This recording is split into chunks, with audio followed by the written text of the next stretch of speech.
ആ പുതിയ 2 ഷർട്ട് മുണ്ടൊന്ന് തേച്ച് വെച്ചേ. എവിടെ പോണം? 2 ഷർട്ട് മുണ്ടൊന്ന് തേച്ചേ. ഞാൻ ചോദിച്ചു കേട്ടാ, നിങ്ങൾ എവിടെ പോണെന്ന്? തേക്കടി. എവിടെ പോണെന്ന് ചോദിച്ചിട്ട് അത് പറയണില്ലല്ലോ. അതല്ലടി, മലയാളത്തിലല്ലേ പറയണത് തേക്കടി. നല്ല സൗകര്യമില്ല. ഇംഗ്ലീഷിലല്ലല്ലോ പറഞ്ഞത്, മലയാളത്തിലല്ലേ പറഞ്ഞത്. പറഞ്ഞാൽ നിനക്ക് മനസ്സിലാകത്തിന് ഞാൻ എന്ത് ചെയ്യാനാണ്? നിങ്ങൾ എവിടെ പോണ? ഓ, എനിക്ക് കലി കയറണുണ്ട്. നിങ്ങൾ എങ്ങോട്ടെങ്കിലും ഇറങ്ങിപ്പോയി എന്തെങ്കിലും പറ്റിയാ ഞാൻ അറിയുവോ? സ്ഥലം പറയാണ്ട്. ഇനി അത് പോട്ടെ, ആരെങ്കിലും നിങ്ങള് തിരക്കി ഇവിടെ വന്ന് ഇവിടെ പോയെന്ന് ചോദിച്ചാൽ ഞാൻ എന്ത് പറയും? നിങ്ങളെ ഇവിടെ പോണ പക്ഷെ അത് പറ ആദ്യം. തുണി ഞാൻ തേച്ചു തരാം. പോണ സ്ഥലം ആദ്യം പറ, എന്നിട്ട് തേക്കാം. ഇത് ദൈവം ഇതിനെയൊക്കെ എങ്ങനെ പറഞ്ഞു മനസ്സിലായി? എവിടെ പോണ? തേക്കടി എന്ന് പറഞ്ഞു.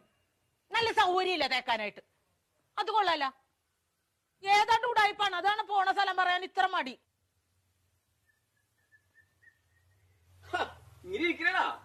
റെഡിയായില്ലേ? ഷട്ടുമൂണ്ടും തേക്കാൻ പറഞ്ഞിട്ട് അവള് തേക്കാനല്ല. നല്ല സൗകര്യമില്ല തേക്കാനായിട്ട്. പോണ സ്ഥലം ഇതുവരെ പറഞ്ഞില്ലല്ലോ. എടാ, ഒരു 100 വട്ടം ഞാൻ ഇയാളോട് ചോദിച്ചു എവിടെ പോണ എവിടെ പോണെന്ന്. എന്നിട്ട് അയാൾ തുണി നാക്കണ കാര്യം പറയണല്ലാതെ പോണ സ്ഥലം പറയണില്ല. എനിക്കും പറ്റൂല. ഇയാൾക്കാ പറയാൻ കഴിയില്ല. നീ എങ്കിലും ഒന്ന് പറയാം എവിടെ പോണത്. ആഹാ, അത് കൊള്ളാല.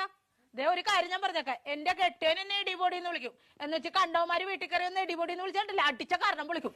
പറഞ്ഞ മനസ്സിലാവൂല. അതാണ് ഞാൻ പറഞ്ഞത്. ഞാൻ പെടാപ്പാട് വെട്ടിയിരിക്കണ ഇപ്പൊ ഇവിടെ കിടന്നു. നിനക്ക് എന്നാ കാര്യടാ എന്നെ ഇടിപൊടി എന്ന് വിളിക്കും?